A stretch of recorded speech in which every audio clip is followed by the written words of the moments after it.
विश्व 24 न्यूज हर पल आपके साथ।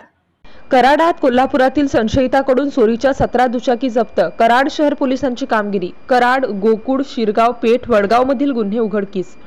कराड शहरासह कोल्हापूर जिल्ह्यातील पेठ, वडगाव आणि गोकुळ, शिरगाव हद्दीतून दुचाकी चोरणाऱ्या सांगाव तालुका कागल, कोल्हापूर येथील प्रकाश बाबासो निंबाळकर या संशयितास कराड शहर पोलिसांनी गजाआड केले आहे। त्याच्याकडून चोरीच्या 17 दुचाकी जप्त करण्यात आल्या आहेत। 4 दुचाकी कोल्हापूर जिल्ह्यातील आहेत तर तब्बल 13 दुचाकी कराड शहर परिसरातून चोरल्या असल्याचे तपासातून समोर आले आहे। या सर्व दुचाकी मागील 4 महिन्यात चोरण्यात आल्या असल्याचे चौकशीतून निष्पन्न झाले आहे। सोमवार दिनांक 13 मे रोजी कराड जवळील मलकापूर मधील आगा शिवनगर परिसरात प्रकाश निंबाळकर हा संशयास्पदरित्या वावरत असल्याची माहिती कराड शहर पोलीस ठाण्याचे पोलीस निरीक्षक के.एन. पाटील व गुन्हे प्रकटीकरण शाखेचे उपनिरीक्षक पतंग पाटील यांना मिळाली होती। या माहितीवरून गुन्हे प्रकटीकरण शाखेच्या सहकारी कर्मचाऱ्यांसह पतंग पाटील यांनी प्रकाश निंबाळकर याला चौकशीसाठी ताब्यात घेतले आहे।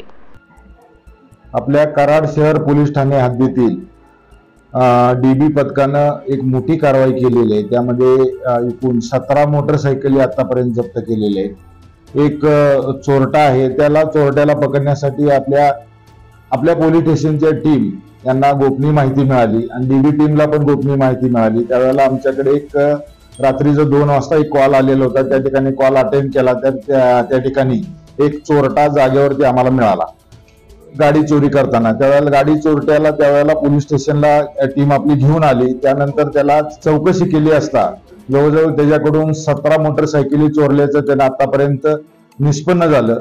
त्यानंतर आपले डीबी पथकाचे हे साहेब पाटील आणि सर्व डीबी स्टाफ यांनी बाहेर जाऊन ज्या ठिकाणी चोरट्यांनी गाड्या लपवून ठेवलेल्या होत्या त्या सर्व 17 मोटरसायकली जप्त केलेल्या आहेत। सर्व गुन्हे आपल्याकडे दाखल आहेत।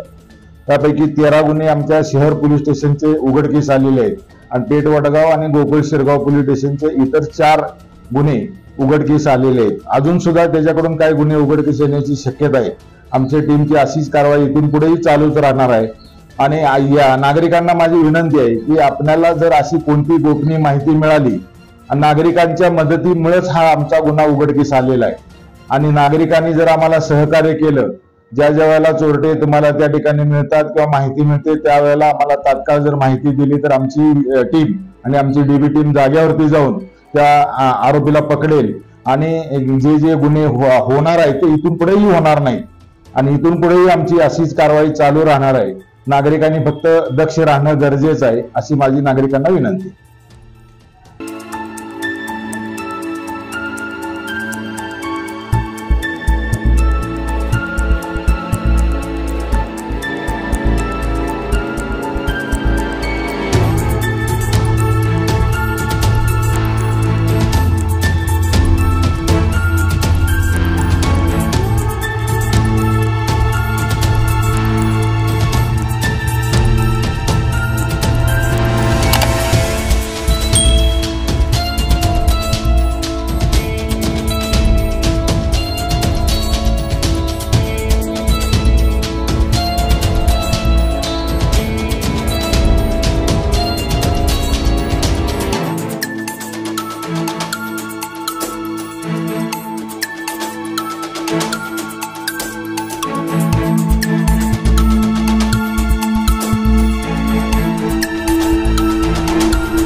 राज्यातील महत्त्वाच्या आणि आपल्या भागातील ताज्या बातम्या पाहण्यासाठी आजच आमच्या विश्व 24 न्यूज चॅनलला YouTube वर सबस्क्राइब करा आणि बेल आयकॉन प्रेस करा।